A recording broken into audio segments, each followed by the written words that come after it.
Proclamação do Evangelho de Jesus Cristo segundo Mateus. Glória a vós, Senhor. Naquele tempo, Jesus contou outra parábola à multidão. O reino dos céus é como um homem que semeou boa semente no seu campo. Enquanto todos dormiam, veio seu inimigo, semeou joio no meio do trigo e foi embora. Quando o trigo cresceu e as espigas começaram a se formar, apareceu também o joio. Os empregados foram procurar o dono e lhe disseram: Senhor, não semeaste boa semente no teu campo? De onde veio então o joio? O dono respondeu: Foi algum inimigo que fez isso. Os empregados lhe perguntaram: Queres que vamos arrancar o joio? O dono respondeu: Não. Pode acontecer que, arrancado o joio, arranqueis também o trigo. Deixai crescer um e o outro até a colheita. E no tempo da colheita direi aos que cortam o trigo: Arrancai primeiro o joio e amarrai-o em feixes para ser queimado. Recolhei, porém, o trigo no meu celeiro. Jesus contou-lhes outra parábola. O reino dos céus é como uma semente de mostarda que um homem pega e semeia no seu campo. Embora ela seja a menor de todas as sementes, quando cresce, fica maior do que as outras plantas e torna-se uma árvore, de modo que os pássaros vêm e fazem ninhos em seus ramos. Jesus contou-lhes ainda outra parábola. O reino dos céus é como o fermento que uma mulher pega e mistura com 3 porções de farinha, até que tudo fique fermentado.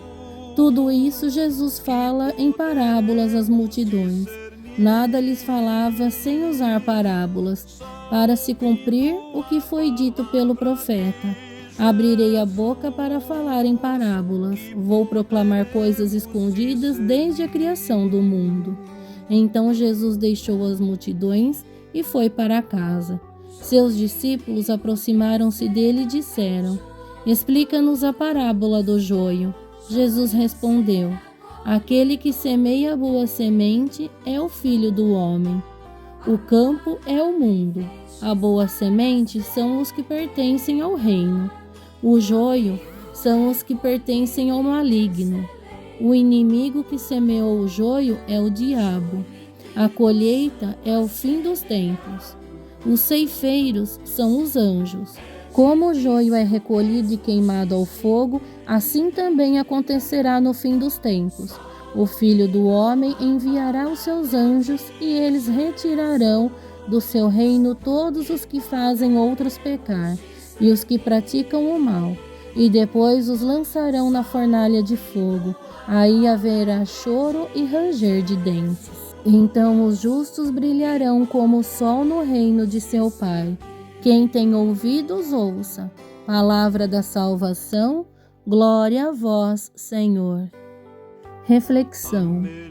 O Evangelho deste domingo nos apresenta 3 parábolas: o trigo e o joio, o grão de mostarda e o fermento na massa, que nos convida a meditar sobre o reino de Deus e a convivência do bem e do mal. Existem no mundo e no coração do homem. A parábola do trigo e do joio mostra-nos 2 atitudes distintas: a paciência de Deus e a impaciência do homem. O homem quer ver o trigo crescer sem a presença do joio. Senhor, queres que arranquemos o joio?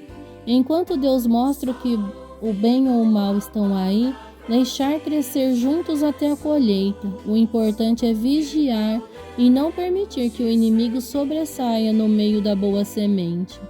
Deus nos ensina que o joio e o trigo estão em toda parte.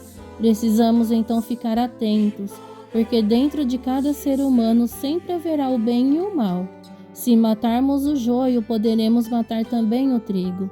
Cabe-nos então cultivar os 2, e no momento da colheita saberemos a fazer a separação. As 3 parábolas do Evangelho deste domingo fazem-nos pensar sobre a realidade do mal em nossas vidas. Surge então um questionamento: se Deus é misericórdia infinita, como explicar a realidade do mal? Por que Ele está presente em nossas vidas? Deus nos criou com inteligência e com vontade livre. O mal, portanto, vem do mau uso da nossa liberdade. Sempre teremos a tentação de destruir o joio e não deixar que ele cresça. Ainda mais, somos seres limitados e imperfeitos, e, portanto, corremos o risco de confundir e arrancar o trigo ao invés do joio. Precisamos esperar. Chegará o dia da colheita. Conheceremos a identidade de cada um e poderemos fazer a separação. O que Jesus então nos pede no Evangelho rezado é prudência para discernir a presença do bem e do mal no mundo em nossas vidas. Não é fácil separar o joio do trigo e o risco é grande de nos confundir. Mas a dificuldade em saber qual é o joio e o trigo não podem nos levar ao comodismo ou relativismo desde já, antes mesmo da colheita. Somos chamados a escolher o bem, mesmo que o mal vá se manifestando até mesmo em aparência de bem. Peçamos ao Senhor, através de nossa inteligência e de nossa vontade livre, que Ele nos ajude a evitar o mal em nossas vidas e que tenhamos a virtude da prudência para conseguirmos distinguir o bem do mal e saber fazer nossas escolhas sempre para o bem. Amém?